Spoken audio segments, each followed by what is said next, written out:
ইংরেজেরা কলহকারী দুর্বৃত্ত সৈন্যদিগকে ওই গৃহে রুদ্ধ করিয়া রাখিতেন।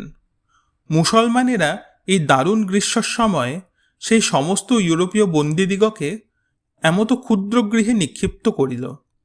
সেই রাত্রিতে যন্ত্রণার পরিসীমা ছিল না।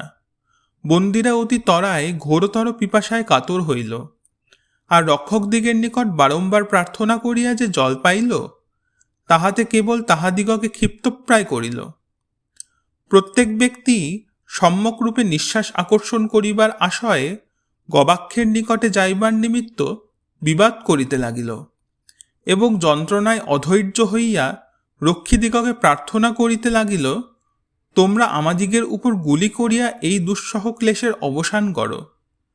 ক্রমে ক্রমে এক একজন করিয়া অনেকেই পঞ্চত্ব পাইয়া ভূতলশায়ী হইল। তখন অবশিষ্ট ব্যক্তিরা সেই শবরাশির উপর দাঁড়াইয়া নিঃশ্বাস আকর্ষণের অনেক স্থান পাইল, তাহাতেই কয়েকজন জীবিত থাকিল। পরদিন প্রাতঃকালে সেই গৃহের দ্বার উদ্ঘাটিত হইলে দৃষ্ট হইল 146 মধ্যে কেবল 23 জন মাত্র জীবিত আছে। অন্ধকূপ হত্যা নামে যে অতি ভয়ানক ব্যাপার প্রসিদ্ধ আছে, সে এই হত্যার নিমিত্তই সিরাজউদ্দৌলার কলিকাতা আক্রমণ শুনিতে এত ভয়ানক হইয়া রহিয়াছে। উক্ত ঘোরতর অত্যাচার প্রযুক্তই এই বৃত্তান্ত সর্বদেশীয় লোকের অন্তঃকরণে অদ্যাপি দেদীপ্যমান আছে, এবং সিরাজউদ্দৌলাও নৃশংস রাক্ষস বলিয়া প্রসিদ্ধ হইয়াছেন।